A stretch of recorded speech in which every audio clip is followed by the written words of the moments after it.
बिस्मिल्लाहिर्रहमानिर्रहीम। अस्सलामु अलैकुम वरहमतुल्लाह। लास्ट टाइम पिछले लेक्चर में हमने लेक्चर नंबर 2 में हमने एक्सरसाइज 1.1 को स्टार्ट किया था और उसके हमने जो है ना पहले दो क्वेश्चन नंबर 1 और 2 को हमने डिस्कस किया था। आज हम इंशाल्लाह उस एक्सरसाइज के नेक्स्ट क्वेश्चन को डिस्कस करेंगे। तो हम स्टार्ट करते हैं क्वेश्चन नंबर 3 से। अब क्वेश्चन नंबर 3 में इसको अच्छी तरीके से समझना है। क्वेश्चन नंबर 3 में उसने हमें कहा है कि express the following. First part में उसने कहा है the perimeter P of square as a function of its area. इसको स्टार्ट करने से पहले थोड़ी सी जो है ना डिस्कशन कर लेते हैं, थोड़ा सा रिकॉल कर लेते हैं। जब हमने फंक्शंस को डिस्कस किया था तो हमारे पास y is equal to F of X है, ठीक है।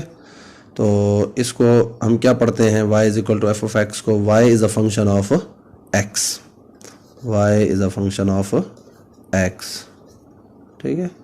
और इसी तरह अगर हमारे पास आ जाए y is equal to F of t आ जाए तो हम क्या कहेंगे, y is a function of t, y is a function of t। इसी तरह अगर हमारे पास ये आ जाए t is equal to some function of x तो हम इसको क्या कहेंगे कि t हमारे पास किसका फंक्शन है, x का फंक्शन है। t is a function of x, ठीक है। तो ये रिकॉल मैं कर रहा हूँ कि हमने जो पहले इस तरह फर्स्ट लेक्चर में इसको डिस्कस किया था कि फंक्शन क्या होता है। तो इसमें कहीं ये लिखा हो y is equal to F of X तो हमें ये समझ आएगी, इसका मतलब ये है कि y हमारे पास किसका फंक्शन है, x का फंक्शन है। इस तरह लिखा होगा तो इसका क्या मतलब है कि y किसका फंक्शन है, t का फंक्शन है। इस तरह लिखा होगा तो इसका क्या मतलब है कि t हमारे पास किसका फंक्शन है, x का फंक्शन है। इसी तरह अगर कहीं ये लिखा आ जाए x is equal to F of theta तो इसका क्या मतलब होगा, इसका मतलब ये होगा कि x हमारे पास किसका फंक्शन है, थीटा का फंक्शन है। यानी लेफ्ट साइड पे हमारे पास x है और राइट साइड पे हमारे पास क्या होगा, function of some theta. Theta की टर्म्स में जो हमारे पास क्या होगा वो फंक्शन होगा, उसमें हमारे पास इंडिपेंडेंट वेरिएबल थीटा होगा जबकि डिपेंडेंट वेरिएबल क्या होगा, x होगा। तो अब हमें ये क्लियर हो जाना चाहिए कि जो है ना हमारे पास फंक्शन में इंडिपेंडेंट और डिपेंडेंट वेरिएबल का क्या मतलब है। तो अभी जो थर्ड क्वेश्चन है, ठीक है ना, इसको गौर से समझना है। थर्ड क्वेश्चन में उसने हमें ये कहा है उसकी फर्स्ट पार्ट में कि express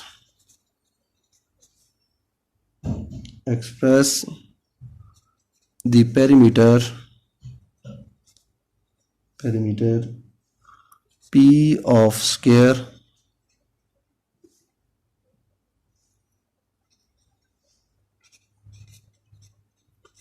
as a function of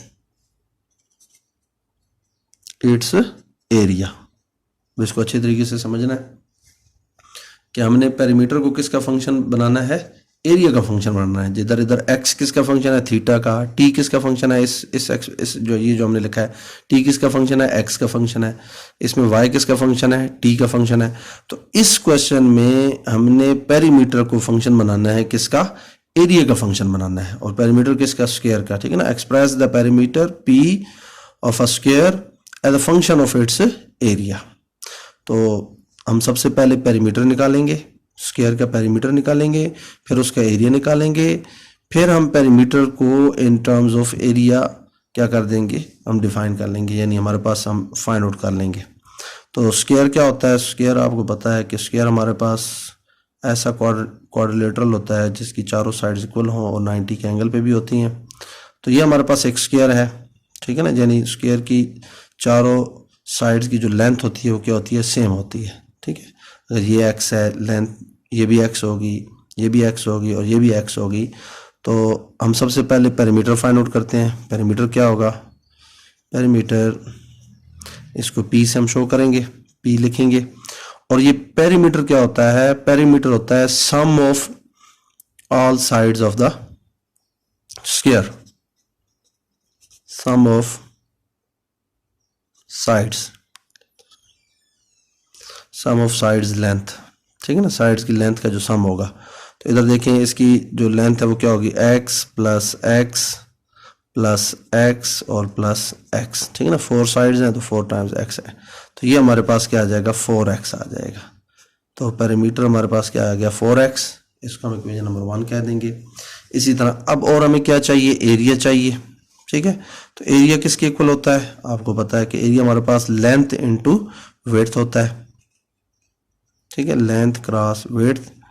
तो x और इसकी लेंथ भी x है और इसकी विड्थ भी x है, तो x क्रॉस x, तो एरिया हमारे पास किसके इक्वल आ जाएगा, x स्क्वायर के इक्वल आ जाएगा, ठीक है। अब इस क्वेश्चन को अच्छे तरीके से समझना है। अब देखें p किसका फंक्शन है, x का फंक्शन है, a किसका फंक्शन है, ये भी x का फंक्शन है, p is a function of x and a is also a function of x। जबकि इस क्वेश्चन में उसने हमें ये कहा है कि आपने पेरीमीटर को किसका फंक्शन बनाना है, एरिया का फंक्शन बनाना है। पेरीमीटर को किसका फंक्शन बनाना है, एरिया का। यानी अभी आप देखें जो पेरीमीटर है वो किसका फंक्शन है, एक्स का फंक्शन है। यानी पेरीमीटर के राइट साइड पे हमारे पास क्या अपीयर हो रहा है, एक्स अपीयर हो रहा है। जबकि जो रिक्वायरमेंट है वो ये है कि हमने इधर राइट साइड पे किसको लेकर आना है, एरिया को लेकर आना है। इस साइड पे जब एरिया आएगा तो फिर पेरीमीटर किसका फंक्शन बन जाएगा, एरिया का फंक्शन बन जाएगा, ठीक है। अब इधर एरिया लाना है तो हम क्या करेंगे, सिंपल इधर से x को क्या कर देंगे, एलिमिनेट कर देंगे, ठीक है ना। और x को एलिमिनेट कैसे करेंगे, ये सेकंड इक्वेशन से x की वैल्यू निकालेंगे और इधर हम क्या कर देंगे, पुट कर देंगे, ठीक है। अब इसको देखिए कैसे करेंगे। फ्रॉम इक्वेशन 2 से देखें हमारे पास a किसके इक्वल है, एक्स स्क्वायर के, या हम इसको यूं भी लिख सकते हैं X square equal to a, ठीक है। तो टेकिंग स्क्वायर रूट जब लेंगे हम तो एक्स स्क्वायर इक्वल टू, हमने दोनों साइड पे स्क्वायर रूट ले लिया तो ये स्क्वायर रूट कट जाएगा, तो एक्स हमारे पास किसके इक्वल आ जाएगा, अंडर रूट ऑफ ए के इक्वल आ जाएगा। अब इस एक्स की वैल्यू को उठाकर हम किधर पुट कर देंगे, फर्स्ट इक्वेशन में, ठीक है। तो ये याद रखना है कि ये इससे आगे सिंपल हमारा एलिमिनेशन का क्वेश्चन बन गया कि हमने सेकेंड इक्वेशन से एक्स की वैल्यू निकाली और फर्स्ट इक्वेशन में क्या कर देंगे, पुट कर देंगे, ठीक है।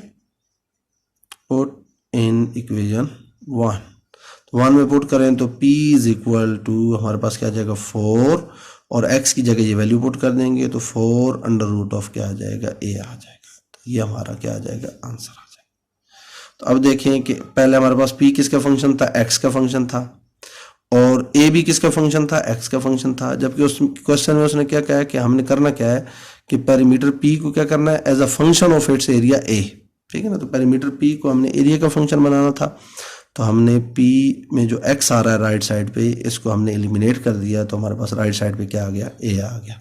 तो हमारे पास पेरीमीटर किसका फंक्शन बन गया, एरिया का फंक्शन बन गया। तो सेम इसी तरीके से जो इसका सेकंड पार्ट है,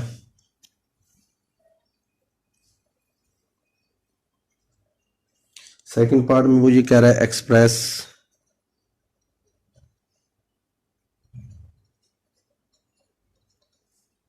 the area A of a circle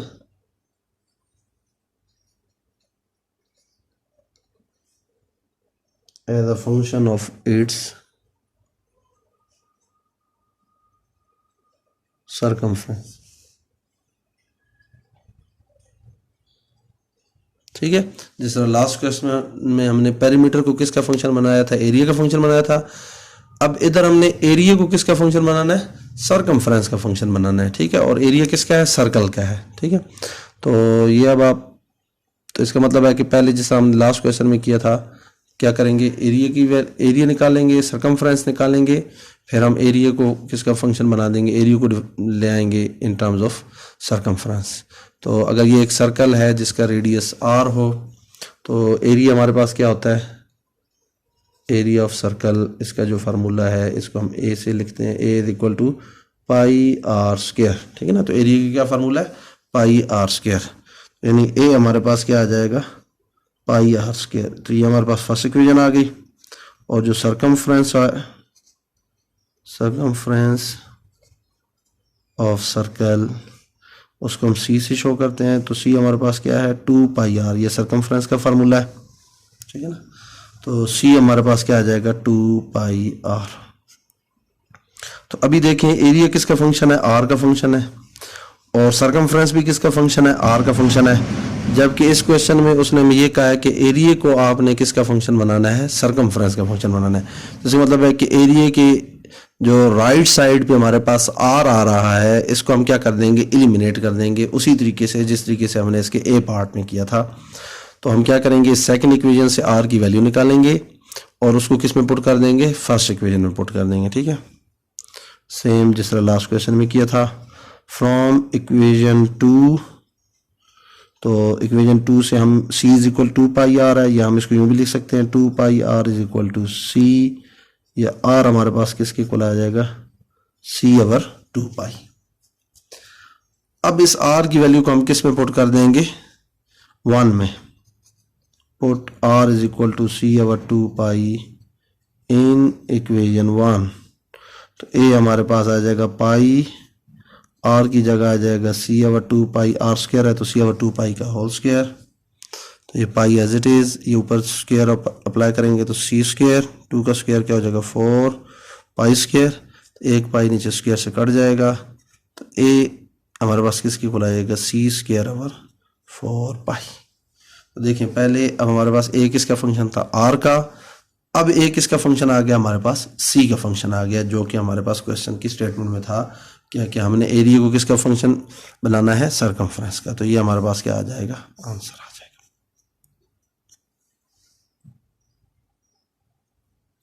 इसी तरीके से इसका जो सी पार्ट है वो भी सेम इसी तरीके से है, इस जो है ना थर्ड क्वेश्चन का। अब सी पार्ट में देखें उसने हमें ये कहा, हमने क्या करना है, express volume v of a cube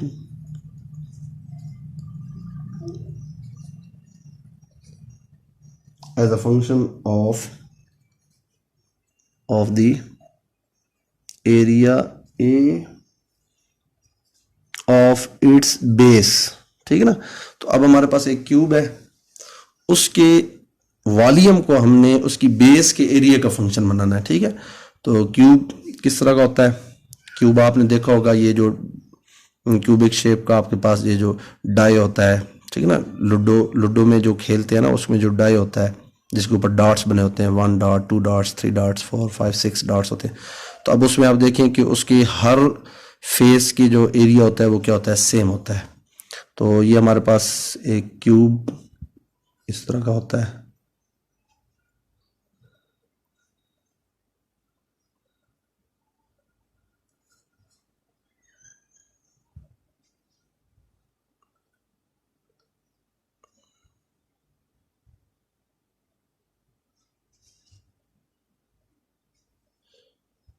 ये ऐसा क्यूब होगा। अब इसमें एक चीज है कि जितनी इसकी लेंथ होगी और जितनी इसकी विड्थ होगी और इसकी हाइट, यानी लेंथ विड्थ और हाइट क्यूब में क्या होती है, तीनों सेम होंगी। ठीक है, यानी लेंथ अगर x होगी तो हमारे पास होगी, तो हम सेम इसी तरीके से पहले कंसीडर कर लेंगे, कंसीडर द लेंथ ऑफ ये solution of side of cube is equal to x। ठीक है ना, तो हमने x ले ली। अब हमने इसकी क्या चीज निकालनी है, वॉल्यूम निकालना है, और इसकी बेस का हमने क्या निकालना है, एरिया निकालना है। ठीक है, फिर हमने वॉल्यूम को as a function of area हमने जो है ना उसको लेकर आना है। तो वॉल्यूम किसके इक्वल होता है, वॉल्यूम आपके पास होता है, उसको v से कहते हैं length into width into depth, और उसको हाइट कहते हैं। ठीक है, ये हमारे पास क्या होता है, वॉल्यूम होता है। तो इसकी आपके पास लेंथ भी x है, विड्थ भी x है, हाइट भी x है, तो v हमारे पास क्या आ जाएगा, x into x into x क्या आ जाएगा, x क्यूब आ जाएगा। ठीक है, तो ये हमारे पास इसका वॉल्यूम आ गया। और हमने दूसरा इसका क्या निकालना है, एरिया निकालना है इसकी बेस का। ये इसकी बेस है, लेट अस, ये जो नीचे इसकी बेस है। अब इसकी एरिया क्या होगा, लेंथ इंटू विड्थ। ठीक है, तो इसकी लेंथ भी x है और इसकी जो विड्थ है वो भी क्या है, x है। तो एरिया ऑफ बेस ए से कह दें, तो ये क्या होगी, length into width x into x, तो ये क्या आ जाएगा, x स्क्वायर आ जाएगा। ठीक है, इसको सेकंड इक्वेशन कह दें। अब वॉल्यूम हमारा किसका फंक्शन है, एक्स का फंक्शन है, एरिया भी किसका फंक्शन है, एक्स का फंक्शन है, जबकि हमने वॉल्यूम को किसका फंक्शन बनाना है, एरिया का फंक्शन बनाना है। तो सेम जिस तरह हम पिछले क्वेश्चन में करते आए हैं कि हम इधर से एक्स को क्या कर देंगे, एलिमिनेट कर देंगे। और कैसे एलिमिनेट करेंगे, सेकंड इक्वेशन से एक्स की वैल्यू निकालेंगे और उसको क्या कर देंगे, फर्स्ट में पुट कर देंगे। ठीक है, तो देखें from equation 2 A is equal to क्या हमारे पास एक्स स्क्वायर है, या हम इसको यूं भी लिख सकते हैं एक्स स्क्वायर इक्वल टू ए। ठीक है, तो इसको निकालने के लिए क्या करेंगे, एक्स की वैल्यू निकालने के लिए taking square root on both sides. ठीक है, ऑन बोथ साइड्स, तो इसके रूट लिया तो x आपके पास क्या आ जाएगा, अंडर रूट ऑफ a। ठीक है, अब इस x की वैल्यू को किधर पुट कर देंगे, फर्स्ट इक्वेशन में, put x equal to under root of a in equation 1। तो देखिए हमारे पास वॉल्यूम किसके इक्वल आ जाएगा, v, x की जगह ये वैल्यू पुट करेंगे तो क्या आएगा, अंडर रूट ऑफ a का होल क्यूब। ठीक है, तो अंडर रूट आपको पता है कि स्क्वायर रूट किसी भी क्वांटिटी का, यानी अंडर रूट ऑफ a को क्या लिखा जा सकता है, a की पावर 1/2, ये होता है हमारे पास स्क्वायर रूट ऑफ, तो ये आ जाएगा a की पावर 1/2 होल क्यूब, या वॉल्यूम हमारे पास क्या आ जाएगा, a की पावर 3/2। तो ये हमारे पास क्या आ जाएगा, इसका आंसर आ जाएगा। तो देखिए अब वॉल्यूम हमारे पास किसकी टर्म में आ गया, a की टर्म में आ गया, तो volume is the function of a हमारे पास बन गया। ठीक है, तो ये हमारा थर्ड क्वेश्चन हो गया। अब उसके बाद देखिए हम फोर्थ क्वेश्चन करते हैं। फोर्थ क्वेश्चन थोड़ा सा मुश्किल भी है, तो इस पे जो है ना तवज्जो देनी है।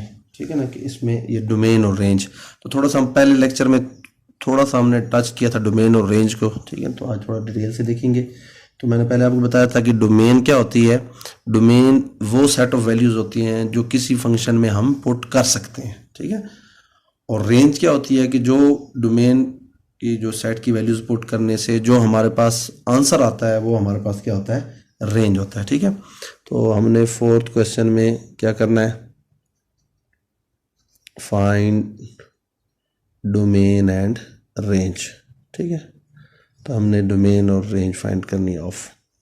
तो इसके फर्स्ट पार्ट में देखें, उसने फंक्शन क्या दिया हुआ है, g of x equal to 2x minus 5। ठीक है, अब मैंने अभी आपको बताया कि डोमेन क्या होता है कि वो सेट ऑफ वैल्यूज होती हैं जो किसी फंक्शन में पुट कर सकते हैं। ठीक है, अब इधर देखें, थोड़ा सा मैं वैसे पहले अगर रिकॉल कर दूं डोमेन रेंज को जो हमने फर्स्ट चैप्टर में किया था, इधर देख लें कि फॉर एग्जांपल अगर आपके पास ये फंक्शन हो f of x equal to 1/x, तो अब इसमें देखें अगर हम x की जगह 0 पुट करें तो ये क्या बन जाएगा, 1/0, जो कि हमारे पास क्या हो जाएगा, अनडिफाइंड। तो इसका मतलब ये है कि हम इधर फंक्शन में 0 पुट नहीं कर सकते, तो इसकी जो डोमेन होगी वो क्या आएगा, all set of real number. ठीक है, उनमें से 0 को क्या कर देंगे, माइनस कर देंगे। ठीक है, और रेंज में हमारे पास क्या आ जाएगा, रेंज में हमारे पास ऑल रियल नंबर आ जाएंगे। ठीक है, इसी तरीके से अब इस क्वेश्चन में देखें, इस क्वेश्चन में x की जगह कोई भी वैल्यू पुट करें तो हमारे पास किसी भी वैल्यू पे फंक्शन अनडिफाइन नहीं होगा।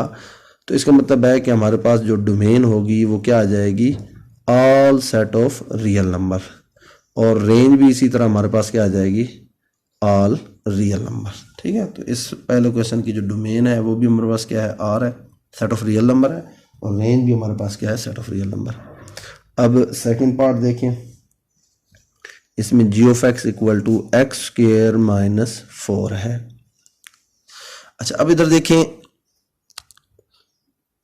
ये हमारे इल्म में है, पहले हम इसको डिस्कस पढ़ चुके हैं फर्स्ट ईयर में भी, कि अगर हमारे पास अंडर रूट के अंदर माइनस वैल्यू आ जाए, ठीक है, जैसे फॉर एग्जांपल अगर आपके पास आ जाए -4 आ जाए।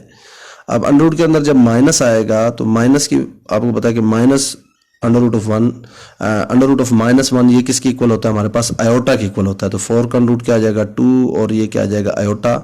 तो आयोटा आपके पास रियल नंबर नहीं होता, बल्कि ये क्या होता है, एक इमेजिनरी नंबर होता है तो which does not belong to real number. तो इसका मतलब है कि याद रखना है कि जब हमारे पास अंडर रूट आ जाए किसी फंक्शन में तो उसमें हम x की वो वैल्यूज पुट कर सकेंगे जिसमें हमारे पास आंसर किस में रहेगा, रियल नंबर में रहेगा। या अंडर रूट के अंदर हमारे पास क्या रहे, पॉजिटिव वैल्यू आए। जब अंडर रूट के अंदर हमारे पास नेगेटिव वैल्यू आएगी तो ये हमारे पास रियल नंबर नहीं रहेगा, बल्कि ये हमारे पास क्या बन जाएगा, कम्प्लेक्स नंबर बन जाएगा। तो इसका मतलब है कि हम इस फंक्शन में x की जगह वो वैल्यूज पुट कर सकते हैं जिससे हमारे पास ये कौन सा फंक्शन हमारे पास क्या रहे, रियल वैल्यूड फंक्शन रहे, इसमें हमारे पास आयोटा ना आए। तो इसका मतलब ये है कि ये जो वैल्यूज है x स्क्वायर -4 ये हमेशा हमारे पास क्या होनी चाहिए, पॉजिटिव होनी चाहिए। जब ये नेगेटिव होगी तो फिर हमारे पास क्या हो जाएगा, वो हमारे पास कॉम्प्लेक्स नंबर आ जाएगा। तो इसका मतलब है कि x स्क्वायर -4 ये हमारे पास क्या होना चाहिए, पॉजिटिव होना चाहिए, ठीक है ना, ग्रेटर देन 0 होना चाहिए। जब ये लेस देन 0 हो जाएगा तो फिर वो हमारे पास क्या हो जाएगा, कॉम्प्लेक्स नंबर आ जाएगा। 4 को इधर लेके जाएंगे तो x square is greater than equal to क्या आ जाएगा, 4 आ जाएगा। तो इसका मतलब ये है x स्क्वायर की वैल्यूज हमारे पास 4 से क्या होनी चाहिए, ग्रेटर होनी चाहिए। तो इसका मतलब है कि x स्क्वायर की वैल्यूज का 4 से ग्रेटर होंगी जब x हमारे पास ग्रेटर देन इक्वल टू 2 होगा, या x हमारे पास लेस देन इक्वल टू क्या होगा, -2 होगा। जब 2 से बड़ी वैल्यूज इधर पुट करें, जो फॉर एग्जाम्पल 3 पुट करें, 4 पुट करें, तो उनका स्क्वायर 4 से क्या होगा, ग्रेटर होगा। या -2 से छोटी वैल्यूज, -2 से छोटी का मतलब है -3 -4 ये पुट करेंगे तो उससे का भी स्क्वायर लेंगे तो वो भी हमारे पास क्या हो जाएगा, 4 से बड़ा। तो अगर हम इसको थोड़ा सा मैं आपको रियल लाइन पे बताऊं कि ये 0 है, ये 1 है, ये 2 है, ये 3 है, अप टू इधर इन्फिनिटी तक, ये -1 है, ये -2 है, ये -3 है, और इधर अप टू -इन्फिनिटी तक। तो इसका मतलब है 2 से बड़ी वैल्यूज, ये 2 है तो 2 से सारी ये बड़ी वैल्यूज इसमें शामिल हो जाएंगी, ठीक है ना, ये सारी वैल्यूज इसमें। और -2 से कौन सी वैल्यूज आएंगी, लेस, तो -2 से ये छोटी वैल्यूज आ जाएंगी। तो देखिए जो -2 से लेस वैल्यूज हैं तो -इन्फिनिटी से लेकर -2 तक, ठीक है ना। तो -इन्फिनिटी की साइड से हमारा ओपन इंटरवल होगा और -2 की तरफ से हमारा क्या हो जाएगा, क्लोज इंटरवल। और इसी तरह दूसरी कौन सी आएंगी, -2 से छोटी वैल्यूज, और कौन सी वैल्यूज आएंगी, 2 से बड़ी वैल्यूज, यानी 2 से लेकर हमारे पास इन्फिनिटी तक। 2 की साइड से क्लोज इंटरवल होगा और इधर से हमारे पास क्या हो जाएगा, ओपन इंटरवल। तो ये सारी वैल्यूज और ये सारी वैल्यूज, इनका जो सेट होगा वो हमारे पास इसकी क्या होगी, डोमेन होगी। तो यानी ये वाला सेट यूनियन ये वाला सारा सेट, ये हमारे पास क्या आ जाएगा, डोमेन आ जाएगा, ठीक है। और इसकी जो रेंज होगी, रेंज हमारे पास इसके अंदर जो वैल्यूज पुट करेंगे तो इसके अंडर रूट की वजह से हमारे पास आंसर क्या आएगा, पॉजिटिव आएगा। तो इसका मतलब है कि इसकी जो रेंज आएगी वो क्या आएगी, ऑल पॉजिटिव रियल नंबर, ठीक है ना, R+ आ जाएगा। क्लियर हो गया। तो इसको याद रखना है कि डोमेन के लिए हम पहले बार बार मैं बता रहा हूं कि डोमेन हमारे पास क्या होता है, वो सेट ऑफ वैल्यूज होती हैं जो किसी फंक्शन में पुट हो सकती हैं, ठीक है। तो अब हमने देखा है कि इधर हम x स्क्वायर -4 हमेशा हमारा क्या होगा, पॉजिटिव होगा। अगर हम उसको नेगेटिव लेंगे तो ये हमारे पास इधर क्या आ जाएगा, कम्प्लेक्स नंबर आ जाएगा, ठीक है। तो जब x स्क्वायर -4 पॉजिटिव होगा तो x स्क्वायर क्या होगा, ग्रेटर देन 4। और हमें ये पता चल रहा है कि x की वैल्यूज 2 से ग्रेटर होंगी या x की वैल्यू -2 से लेस होंगी। तो -2 से लेस का मतलब है कि -2 से वो नीचे -इन्फिनिटी तक पीछे सारी, और 2 से ग्रेटर का मतलब है 2 से लेकर इन्फिनिटी तक। तो -2 से -इन्फिनिटी टू -2 और 2 to इन्फिनिटी। तो अब इसमें एक चीज थोड़ी सी और याद रखें कि जो इंटरवल होता है, ओपन इंटरवल क्या होता है, उसको हम इस पैरेंथेसिस से जो है ना शो करते हैं, या उसके लिए हम ये इस तरह ब्रैकेट्स, ठीक है ना, ये जो स्क्वायर ब्रैकेट्स होते हैं उनकी डायरेक्शन को चेंज करके ये ओपन इंटरवल होता है, ठीक है। और जो हमारे पास होता है क्लोज इंटरवल, क्लोज इंटरवल हमारे पास क्या होता है, ये स्क्वायर ब्रैकेट्स उसके लिए यूज करते हैं। तो अब आपने ये याद रखना है कि ओपन इंटरवल का मतलब ये होता है कि अगर फॉर एग्जांपल ओपन इंटरवल किसी के लिए हम लिखें -2 से 2 तक फॉर एग्जांपल, ठीक है ना, मैंने एक एग्जांपल लिख रहा हूँ। तो -2 से 2 तक ओपन इंटरवल का मतलब ये है कि -2 से 2 के दरमियान सारी वैल्यूज होंगी, और जब ओपन इंटरवल होगा तो इसके एंड पॉइंट इंक्लूड नहीं होंगे, इसके एंड पॉइंट शामिल नहीं होंगे।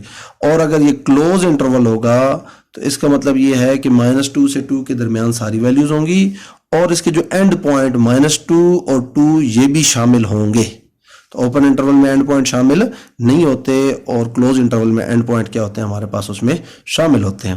तो अब इधर देखिए ये आपके पास ग्रेटर देन और नीचे इक्वल आ रहा है तो इसका मतलब 2 शामिल होगा, लेस देन और इक्वल आ रहा है तो इसका मतलब -2 भी शामिल होगा। तो इसलिए हमने -2 वाली साइड पे कौन सा इंटरवल डाला है, क्लोज इंटरवल, और 2 की साइड पे भी क्लोज इंटरवल, और इन्फिनिटी की साइड पे हमेशा हम कौन सा इंटरवल डालते हैं, ओपन इंटरवल डालते हैं। तो ये हमारे पास डोमेन आ गई और ये हमारे पास इसकी क्या आ गई, रेंज आ गई। सेम इसी तरीके से थर्ड पार्ट भी है। अब थर्ड पार्ट में जी ऑफ एक्स उसने क्या हमें गिवन है x+1। तो जिस तरह भी इस क्वेश्चन में हमने किया था कि हमारे पास अंडर रूट के अंदर कौन सी वैल्यू होनी चाहिए, पॉजिटिव वैल्यू होनी चाहिए, non negative. x+1 must be greater than equal to 0। 1 को इधर ले आए तो x greater than equal to -1। तो -1 से बड़ी वैल्यूज होंगी, ठीक है।